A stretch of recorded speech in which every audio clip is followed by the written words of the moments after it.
নমুনা প্রশ্ন দশম শ্রেণী ভৌতবিজ্ঞান 7 নম্বর সেট পার্ট 1, 2, 3 কমপ্লিট করে ফেলেছি। আজকের সেট 7 নম্বর সেটের পার্ট 4 অর্থাৎ শেষ পার্টটা আমরা করব, যেখানে বিভাগ ঘয়ের প্রশ্নগুলো থাকে 3 নম্বরের 12খানা প্রশ্ন, সেই পার্টটা আমরা করব। তো চলো দেরি করব না, শুরু করি। 12টা প্রশ্ন থাকবে, সবকটা প্রশ্নের পুঙ্খানুপুঙ্খ উত্তর আমরা এখানে পড়ছি। আর যারা নতুন দেখছে তারা অবশ্যই সাবস্ক্রাইব করবে, পাশে থাকা বেল আইকন প্রেস করবে, আর যেখানে বুঝতে অসুবিধা হবে কমেন্ট করে জানাতে পারো, সেই টপিকের উপরে আমরা ভিডিও স্পেশাল করে আনবো। চলো শুরু করছি। 1 নম্বর প্রশ্ন কি বলছে? একের দাগে বলছে গতীয় তত্ত্ব অনুযায়ী গ্যাসের চাপের ব্যাখ্যা দাও। তো গ্যাসের চাপের ব্যাখ্যা এখানে প্রশ্নটা থাকবে, তোমরা উত্তরটা থাকবে, তোমরা সেই উত্তরটা খাতায় লিখে নেবে। একই সঙ্গে আরেকটা প্রশ্ন রয়েছে, গ্যাসের গতিশীলতার পক্ষে একটি জোরালো যুক্তি দাও। গ্যাসের গতিশীলতার পক্ষে একটি জোরালো যুক্তি হচ্ছে গ্যাসের ব্যাপন। গ্যাসের গতিশীলতার সপক্ষে একটি যুক্তি। 4-2 4-2 দাগের প্রশ্ন। 4-2 দাগে একটা অঙ্ক রয়েছে, তো তোমরা বিক্রিয়া অঙ্কটা পড়বে, পড়ে বুঝতে পারবে যে বিক্রিয়াটা করতে বলছে এর সাথে বি এর 1 মোল, বি এর 1 মোল বিক্রিয়া করলে 2 মোল পি উৎপন্ন হবে, 2 মোল পি উৎপন্ন হবে। তার মধ্যে পি এর বাষ্প ঘনত্ব দেওয়া রয়েছে, পি এর বাষ্প ঘনত্ব দেওয়া রয়েছে 15। বাষ্প ঘনত্ব 15 মানে আণবিক ভর হয় 2 গুণ 15 মানে হচ্ছে 30। তাহলে আমরা বিক্রিয়াটাতে যদি এখানে দেখি, তাহলে 2 গুণ 30 সমান 60। আচ্ছা, এ তে কি বলেছে? এ বলেছে এর আণবিক ভর প্রশ্নে দেওয়া রয়েছে 28। এবারে কত মোল? যেহেতু সামনে প্রশ্নে বলেই দিয়েছে 1 মোল, তাহলে 1 গুণ 28 সমান 28। তো বিক্রিয়া দেখে আমরা কি দেখতে পাচ্ছি? বিক্রিয়াটা থেকে না 28 গ্রাম এ থেকে পি উৎপন্ন হয়, 60 গ্রাম। 1 গ্রাম থেকে কি হবে? 60/28 গ্রাম। আর প্রশ্নে আছে কত গ্রাম এ থেকে? 112 গ্রাম এ থেকে, তাহলে কি হবে? 60 গুণ 112/28 গ্রাম সমান উত্তর কত হবে? এর উত্তর যেটা হবে সেটা হচ্ছে আমাদের 240 গ্রাম। তাহলে অতএব দিয়ে কি লিখে ফেলবে? 240 গ্রাম পি উৎপন্ন হবে, 240 গ্রাম পি উৎপন্ন হবে। এই হচ্ছে আমাদের উত্তর। একই সঙ্গে নয়, এরই অথবাতে আর একটা প্রশ্ন রয়েছে। এখানেই অথবাতে একটি কি প্রশ্ন রয়েছে? অথবাতে বলছে ম্যাগনেসিয়াম কার্বনেটের সঙ্গে অতিরিক্ত লঘু HCl। ম্যাগনেসিয়াম কার্বনেট মানে MgCO3, এর সঙ্গে লঘু HCl বিক্রিয়া করলে কি হয়? MgCl2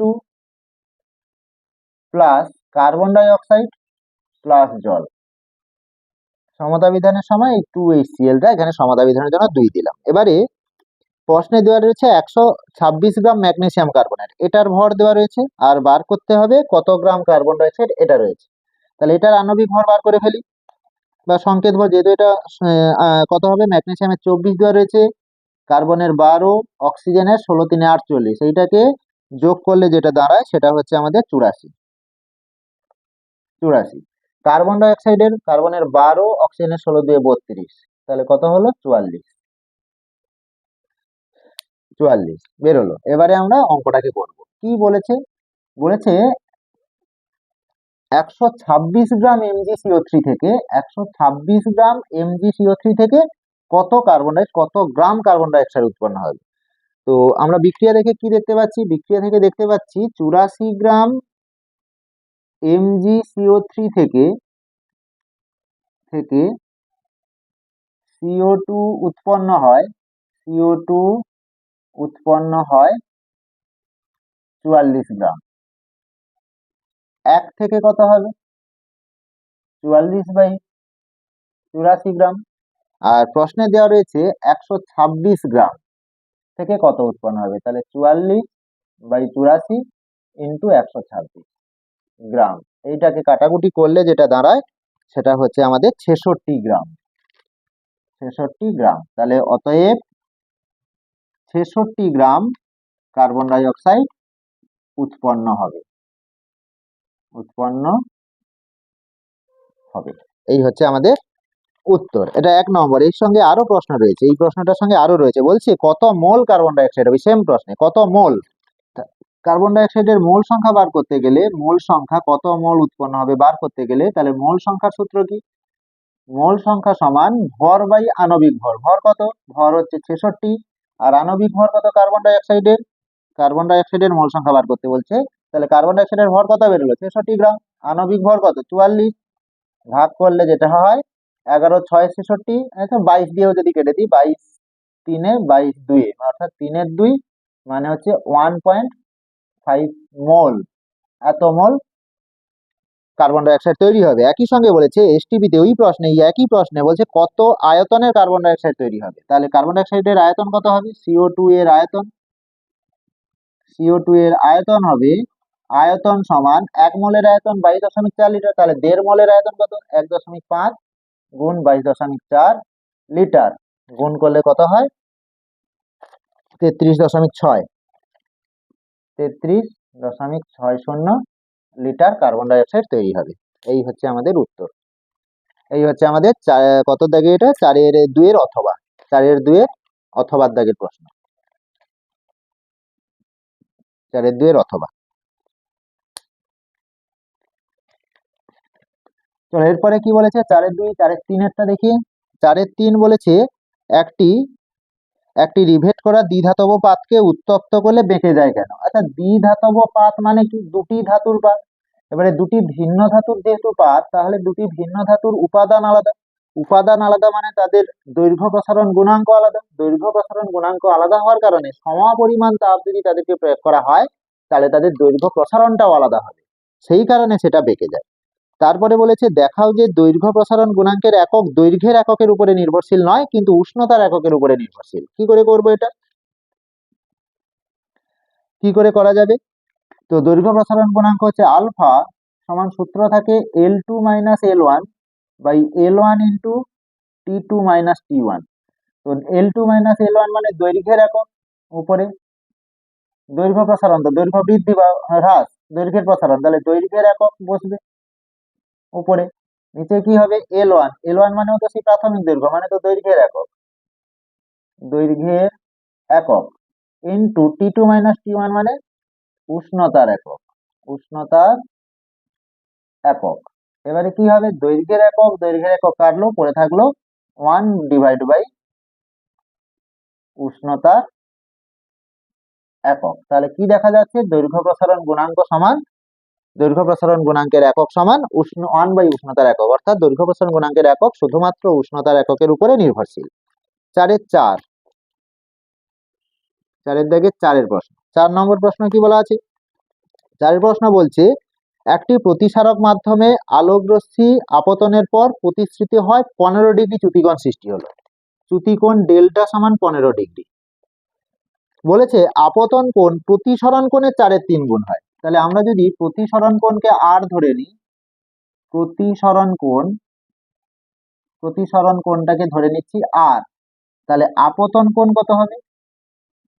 আপতন কোণ কি হবে? আপতন কোণ আই সমান কি বলেছে? আপতন কোণ প্রতিসরণ কোণের 4/3, তাহলে প্রতিসরণ কোণ ইন্টু 4/3 মানে 4r/3, 4r ডিভাইড বাই 3। এবারে বলেছে ওই মাধ্যমের প্রতিসরাঙ্ক কত? প্রতিসরাঙ্ক মিউ মানে সাইন আই বাই সাইন আর।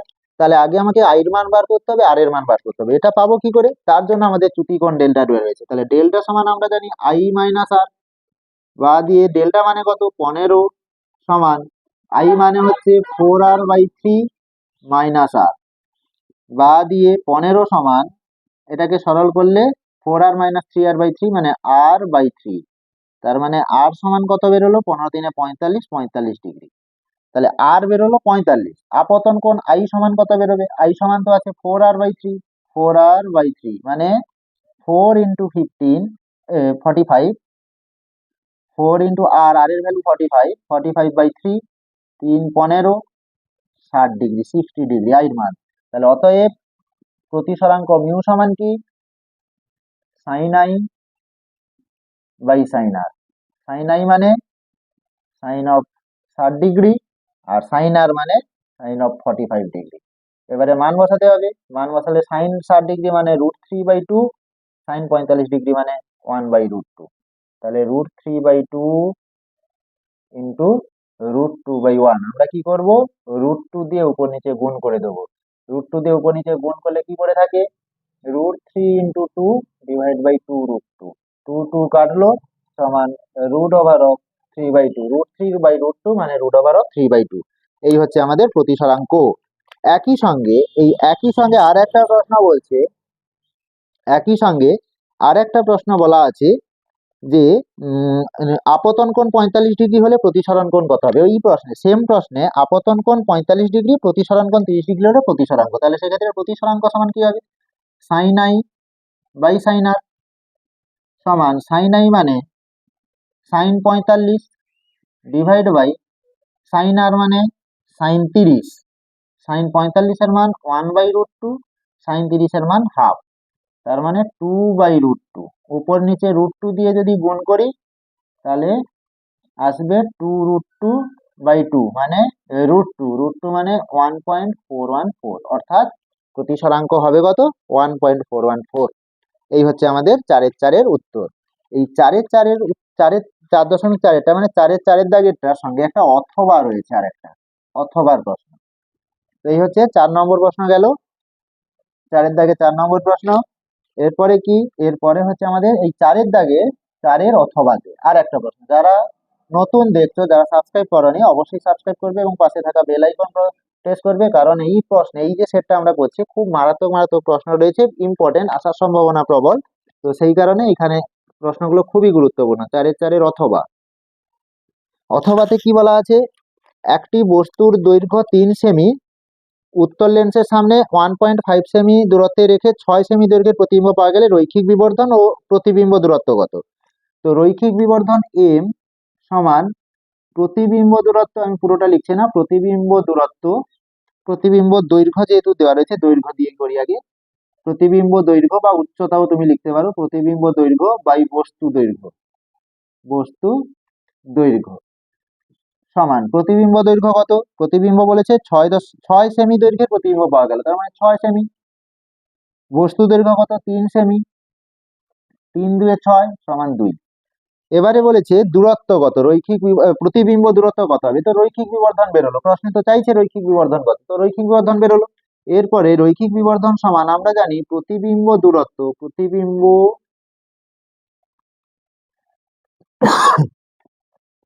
প্রতিবিম্ব দূরত্ব বাই বস্তু দূরত্ব বা দিয়ে এম এর মান কত, এম এর মান 2। প্রতিবিম্ব দূরত্ব বার করব, প্রতিবিম্ব দূরত্ব বাই বস্তু দূরত্ব কত, বস্তু দূরত্ব দেওয়া রয়েছে 1.5। এখান থেকে তাহলে কি হবে, 1.5টা 2 এর সাথে গুণ করব, তাহলে প্রতিবিম্ব দূরত্ব সমান 2.2 ইন্টু 1.5 মানে 3 সেন্টিমিটার, 3 সেন্টিমিটার দূরে প্রতিবিম্ব তৈরি হবে। এই হচ্ছে প্রতিবিম্ব দূরত্ব গেল। একই সঙ্গে একটা প্রশ্ন দেওয়া রয়েছে, বলেছে জলের ও কাঁচের প্রতিসরাঙ্ক। জলের পরম প্রতিসরাঙ্ক কত, জলের প্রতিসরাঙ্ক μw সমান 4/3। কাঁচের প্রতিসরাঙ্ক মানে কাঁচের প্রতিসরাঙ্ক হচ্ছে 3/2। এই হচ্ছে আমাদের দুটো মান দেওয়া রয়েছে। বলেছে জল সাপেক্ষে কাঁচের প্রতিসরাঙ্ক মানে টা কত, মানে বাই কত 3/2, কত 4/3, তাহলে 3/2 গুণ 3/4 মানে 9/8। এই হচ্ছে 4/4 অথবা। 4/5 কি বলা আছে, 4/5 প্রমাণ করতে বলেছে। 4/5 প্রমাণ আছে ফোকাস দৈর্ঘ্য সমান বক্রতা ব্যাসার্ধ বাই 2, অর্থাৎ এফ সমান r/2। এই প্রমাণটা করতে হবে, করাচ্ছি না, তোমাদের প্রত্যেকের কাছে রয়েছে। এটা আমরা কি জানি, r সমান 2f প্রমাণ করব, করে f সমান r/2 করে দেবো। এটা প্রমাণ তোমাদের করতে হবে, ছবি এঁকে প্রমাণটা করে দেখাতে হবে। 4/6 এরপরে তাহলে 5 দাগেরটা নিজেরা করবে, কারণ এগুলো সবাই তোমাদের কাছে কম বেশি সবার কাছে করা রয়েছে, তাই এগুলো আমি আর করছি না। এগুলো থিওরিটিক্যাল প্রশ্ন, সবার কাছে রয়েছে এবং বইতেও তা করা রয়েছে। যে যেখানে পড়ো সেখানে টিউশনের স্যারেরাও তা করে দিয়েছে, স্কুলেও করিয়েছে, সমস্ত জায়গায় এই প্রশ্নটা করানো আছে, তাই এখানে আমি আর করছি না, ওরা নিজেরা দেখে নেবে। আর যারা সাবস্ক্রাইব করেনি অবশ্যই সাবস্ক্রাইব করবে আর পাশে থাকা বেল আইকন প্রেস করবে। এবারে কি, এবারে বলেছে 4-6 6 নম্বর প্রশ্ন। 6 নম্বর প্রশ্ন কি বলা আছে? একই উপাদানে দুটি তারের প্রথমটির দৈর্ঘ্য দ্বিতীয়টির 4 গুণ। দ্বিতীয়টি, এটা দ্বিতীয় তার, দ্বিতীয় তার আর প্রথম তার। প্রথম তার কি বলেছে?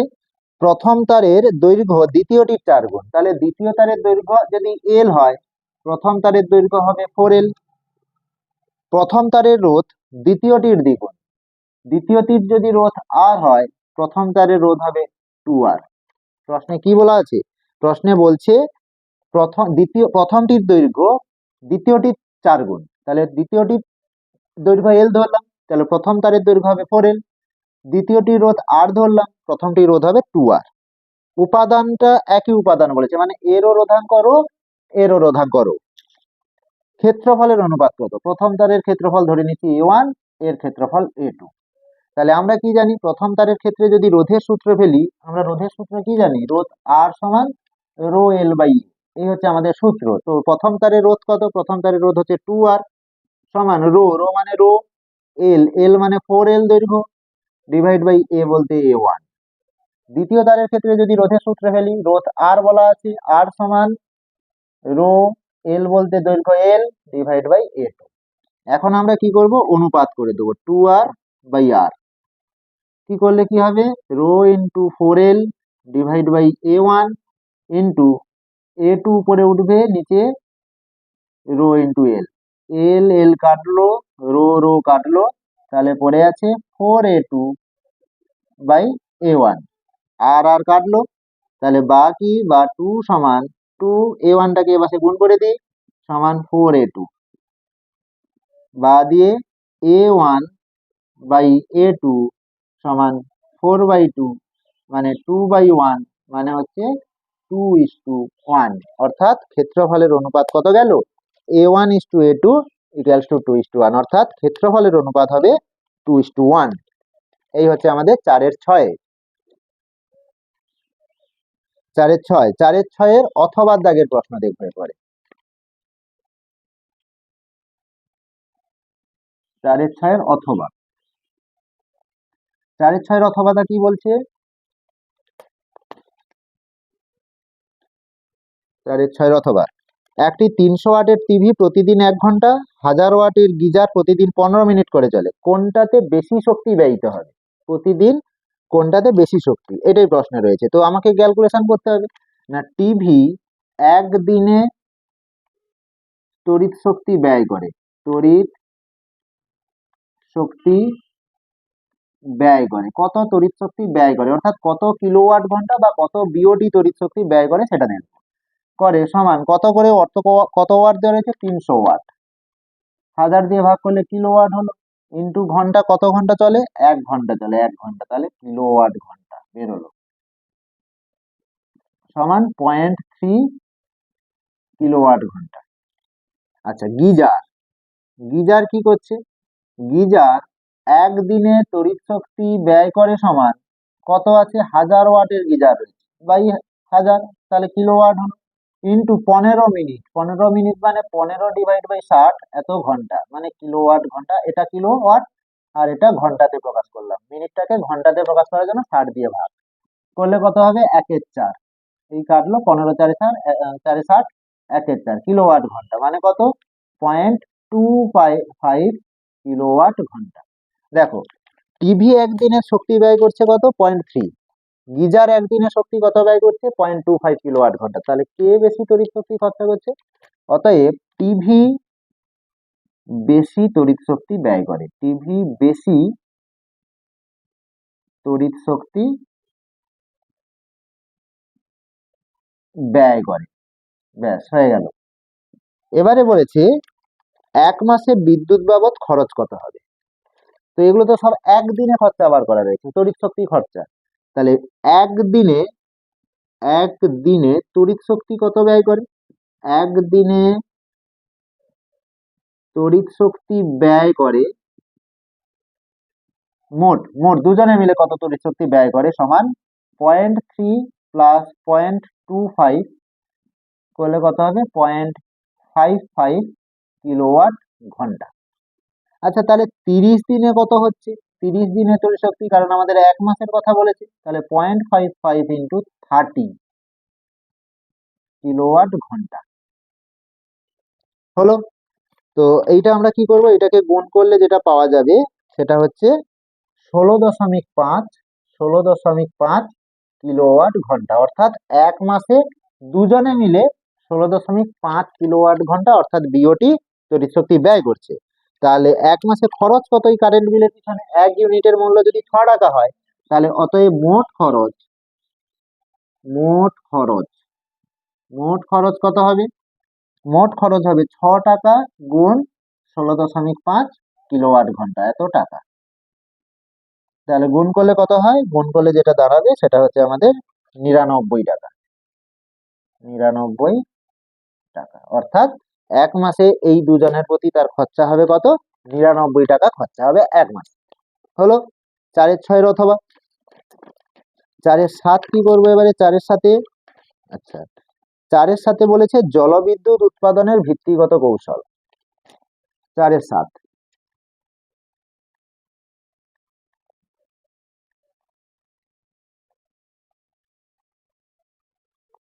খুব ইম্পর্টেন্ট প্রশ্ন, পরীক্ষার জন্য মারাত্মক সব ইম্পর্টেন্ট প্রশ্ন রয়েছে, অবশ্যই ভালো করে প্র্যাকটিস করবে। জলবিদ্যুৎ উৎপাদনের ভিত্তিগত কৌশল, জলবিদ্যুৎ উৎপাদনের 4-এর 7, এটা লেখাবো না, এখানে লেখা থাকবে, তোমরা সেখান থেকে লিখে নেবে। জলবিদ্যুৎ উৎপাদনের ভিত্তিগত কৌশল, সেইটা এখান থেকে তোমরা লিখে নাও।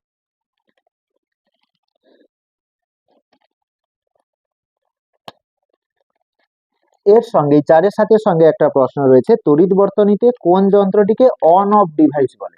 অন অফ ডিভাইস, সুইচকে অন অফ ডিভাইস বলে, অন অফ ডিভাইস বলা হয়, সুইচকে অন অফ ডিভাইস বলা হয়। 4-এর 8, 4-এর 8-এ কি বলছে? U92-238, এই মৌল থেকে একটি আলফা কণা বেরোলো, একটি আলফা কণা, আলফা বেরিয়ে গেল। আলফা বেরোনো মানে পারমাণবিক সংখ্যা 2 কমে যাওয়া মানে 90 হলো, ভর সংখ্যা 4 কমে যাওয়া মানে 234 হলো। আর যেহেতু পারমাণবিক সংখ্যা 90, তাহলে হয়ে গেল মৌলটা থোরিয়াম। পরে দুটি বিটা কণা বেরিয়েছে, দুখানা বিটা বেরিয়ে গেছে। একটা বিটা বেরোলে 1 একক বাড়ে, দুটো বেরোচ্ছে মানে 2 বাড়বে, তার মানে 90 যোগ 2। একটা বেরোলে 1 একক পারমাণবিক সংখ্যা বাড়ে, দুটো বিটা বেরোলে 2 একক পারমাণবিক সংখ্যা বাড়বে, ছিল 90 হলো 92। ভর সংখ্যার কোনো পরিবর্তন হয় না, অর্থাৎ ভর সংখ্যা 234 ছিল, 234 আছে, 92 হয়ে গেছে, মানে ইউরেনিয়াম হয়ে গেছে। ইউরেনিয়ামের পারমাণবিক সংখ্যা 92। ব্যাস, এইটা কি বলেছে? যে মৌলটা উৎপন্ন হবে, বিটা নির্গত হওয়ার পরে যে মৌল উৎপন্ন হবে তার পারমাণবিক সংখ্যা আর ভর সংখ্যা। তাহলে পারমাণবিক সংখ্যা হচ্ছে 92, ভর সংখ্যা হচ্ছে 234, হয়ে গেল। প্রথম মৌলটির সঙ্গে অন্তিম মৌলের সম্পর্ক, প্রথম মৌলই যে এইটা ছিল, পরের মৌল এইটা, এদের মধ্যে সম্পর্ক কি? না, সম্পর্ক খুব ভালো করেই দেখলে বোঝা যাবে। এই যে দুটো মৌল, প্রথমটা আর শেষটা, যেটা ছিল যেটা হলো, পারমাণবিক সংখ্যা সমান, ভর সংখ্যা আলাদা। পারমাণবিক সংখ্যা সমান, ভর সংখ্যা আলাদা হলে তারা পরস্পরের আইসোটোপ হয়, আইসোটোপ, অর্থাৎ দুজনের মধ্যে সম্পর্ক হচ্ছে কার কার মধ্যে? এই ইউরেনিয়াম 92-238, ইউরেনিয়াম 92-234, এদের মধ্যে সম্পর্ক পরস্পরের আইসোটোপ। 4-এর 9, 4-এর 9 বলছে লিথিয়াম পটাশিয়াম মৌল দুটির পারমাণবিক গুরুত্বের গড় মান কোন মৌলের পারমাণবিক গুরুত্বের মানের সমান? ডোবেরিনারের ত্রয়ী সূত্র থেকে লিথিয়ামের পারমাণবিক সংখ্যা প্রায় 7, 6.94 হয়, 7 লিখলাম। পটাশিয়ামের হয় 39.10, তাকে আমরা 39 ধরলাম। তো এদের গড় মান বার করি। পটাশিয়াম আর লিথিয়ামের পারমাণবিক গুরুত্বের গড় মান বার করলে কত হয়? 46/2 সমান 23। এই 23 হচ্ছে 22.99 হয় হচ্ছে কার? সোডিয়ামের, অর্থাৎ 23, 22.99 মানে 23। তাহলে কার সঙ্গে সমান হচ্ছে গড় মানটা? সোডিয়ামের সঙ্গে সমান হয়ে যাচ্ছে। মেন্ডেলিফের পর্যায় সূত্র বিবৃত করো। মেন্ডেলিফের পর্যায় সূত্র কি? মৌলগুলোকে পারমাণবিক গুরুত্বের ক্রমানুযায়ী সাজালে মৌলগুলির ভৌত ও রাসায়নিক ধর্ম পর্যায়ক্রমে পুনরাবৃত্ত হয়, মেন্ডেলিফের পর্যায় সূত্র। তারপরে কি বলেছে? সর্বাধুনিক পর্যায় সারণীতে কয়টি পর্যায়, কয়টি শ্রেণী আছে? সর্বাধুনিক পর্যায় সারণী বলতে আধুনিক দীর্ঘ পর্যায় সারণী যেটা, সেটা পর্যায় কটা আছে? পর্যায় রয়েছে 7টি। আর শ্রেণী কটা রয়েছে? শ্রেণী রয়েছে 18টি। এই হচ্ছে আমাদের সর্বাধুনিক পর্যায় সারণীতে পর্যায় শ্রেণীর সংখ্যা। 4-এর 9 গেল, 4-এর 10, 4-এর 10টা এখান থেকে দেখে লিখে নাও। 4-এর 10, 4-এর দাগের 10 নম্বর প্রশ্ন। পার্থক্য বলেছে, পার্থক্যটা কার কার? পার্থক্য আছে তো ধাতব পরিবাহীর মধ্য দিয়ে তড়িৎ প্রবাহ আর তড়িৎ বিশ্লেষ্য পদার্থের মধ্য দিয়ে তড়িৎ প্রবাহ, এদের মধ্যে পার্থক্য দেখে লিখে নাও। আর অ্যানোডের গুরুত্ব এখানে লেখা রয়েছে, দেখে লিখে নাও। 11 নম্বর,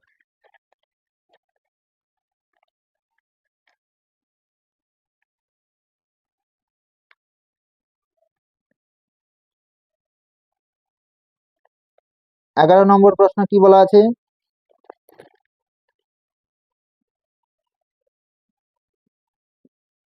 11 নম্বর প্রশ্ন কি বলছে?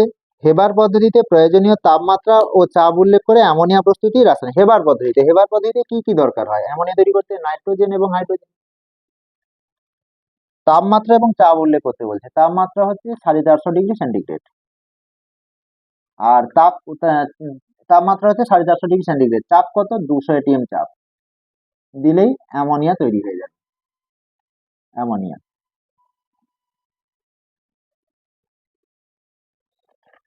কি বলেছে? এই বিক্রিয়ায় অনুঘটক ও উদ্দীপক হিসেবে কি ব্যবহার করা হয়? অনুঘটক, এই অ্যামোনিয়া হেবার পদ্ধতিতে অ্যামোনিয়া তৈরি করতে অনুঘটক হিসেবে কি? লৌহ চূর্ণ। লৌহ চূর্ণ। আর উদ্দীপক কি লাগবে? উদ্দীপক হচ্ছে মলিবডেনাম।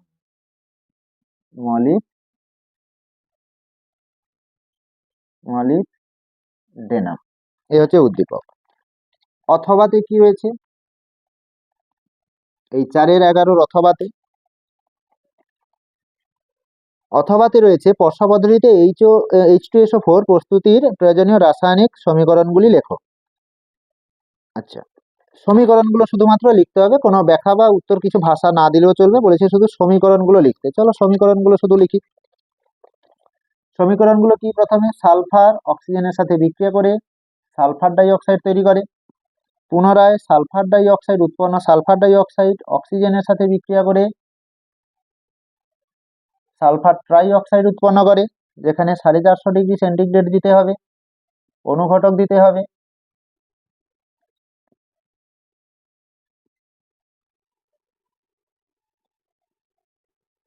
তারপরে পুনরায় যে SO3 অর্থাৎ সালফার ট্রাই অক্সাইড হলো, সেখানে H2SO4 মেশালে তৈরি হবে ওলিয়াম, H2S2O7, ওলিয়াম উৎপন্ন হলো। এবারে ওলিয়ামে H2S2O7 এতে প্রয়োজনীয় জল, প্রয়োজন মতো বা পরিমাণ মতো জল মিশিয়ে H2SO4 তৈরি করতে হবে। এই হচ্ছে আমাদের বিক্রিয়া। প্রশ্ন বলেছে, একই সঙ্গে একটা প্রশ্ন বলা আছে, SO2 এর জারণের বিক্রিয়াটিতে অনুঘটক হিসেবে কি ব্যবহার করে? যে লিখেই দিয়েছে এখানে অনুঘটকটা কি? অনুঘটক হচ্ছে ভ্যানাডিয়াম পেন্টক্সাইড। কোন অনুঘটক ব্যবহার করা হবে? ভ্যানাডিয়াম পেন্টক্সাইড V2O5 সংকেত, ভ্যানাডিয়াম পেন্টক্সাইড ব্যবহার করতে হবে। শেষ প্রশ্ন 4-এর 12, শেষ প্রশ্ন, বিভাগ ঘয়ের শেষ প্রশ্ন, অর্থাৎ পার্ট 4 এর শেষ প্রশ্ন ডেসক্রিপশন লিংকে থাকবে, তোমরা ওখান থেকে ডাউনলোড করবে। ডাউনলোড করে আগে নিজেরা পরীক্ষা দেবে, তারপরে যখন যেখানে অসুবিধা হবে পরীক্ষা দেওয়ার পরে যেটা বুঝতে পারবে না কিভাবে হলো সেটা উত্তর দেখে নেবে। 4-এর 12, 4-এর 12টা কি? 4-এর 12 হচ্ছে রূপান্তর করতে বলছে। HC ত্রিবন্ধন CH অর্থাৎ অ্যাসিটিলিন থেকে তোমাকে করতে হবে H2C দ্বিবন্ধন CH2 অর্থাৎ ইথিলিন। কি করব? হাইড্রোজেন দেবো, সঙ্গে লিন্ডলার অনুঘটক দিয়ে দেবো, লিন্ডলার অনুঘটক দিলে অ্যাসিটিলিনটা ইথিলিনে পরিণত হয়ে গেল। তারপরে একই সঙ্গে একটা প্রশ্ন বলেছে, প্রাকৃতিক পলিমারের উদাহরণ। প্রাকৃতিক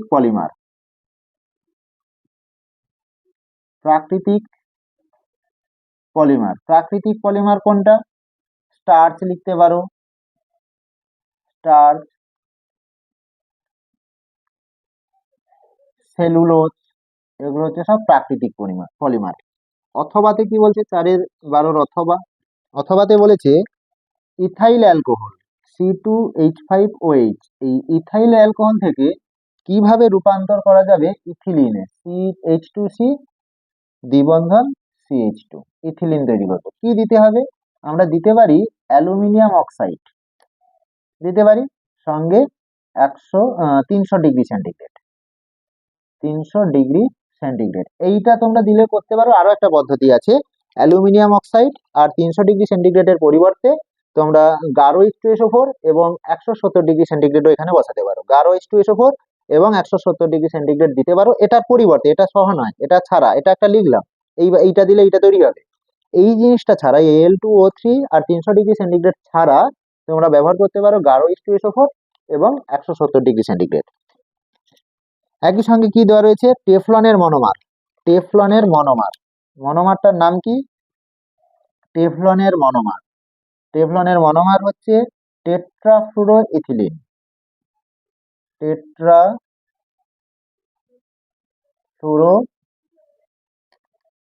টেট্রাফ্লুরোইথিলিন সংকেত কি? সংকেত হচ্ছে F2C দ্বিবন্ধন CF2।